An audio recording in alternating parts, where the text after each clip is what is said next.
बघा आपण बघतोय की राहुल गांधींना पोलीस पकडून नेत असताना उचलून नेत असतानाचे दृश्य आपण बघतोय। राहुल गांधी आणि प्रियंका गांधींना पोलिसांनी कशा पद्धतीने उचलून नेले त्याचे फोटो देखील आता समोर आलेले आहेत।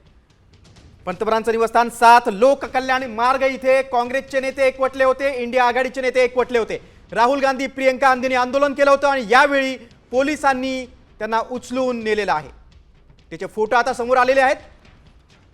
सलग दुसरा दिवस आहे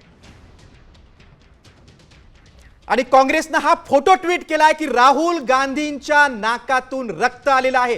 आपण बघतोय पोलिसांची दडपशाही सलग दुसऱ्या दिवशी दिल्लीत दिसलेली आहे आणि हे आम्ही लक्षात ठेवू असं महत्त्वाचं ट्वीट काँग्रेसने केलेलं आहे। काँग्रेसने एक ट्वीट केलं होतं, चलो पीएम हाऊस आवाहन केलं होतं, त्याला मोठा प्रतिसाद मिळाला आणि आपण बघतोय हा फोटोमध्ये की राहुल गांधींना पोलीस घेऊन जातात, मात्र राहुल गांधींच्या नाकाच्या इथे रक्त येतंय। हा फोटो काँग्रेसने ट्वीट केलेला आहे। राहुल गांधींच्या नाकातून रक्त येत आहे, काँग्रेसने ही माहिती ट्विटवर दिलेली आहे आणि फोटो देखील ट्विट केलेला आहे। साम टीव्ही मला बघायला आवडतो कारण त्यावर दाखवल्या जाणाऱ्या बातम्या रिलेट करतात।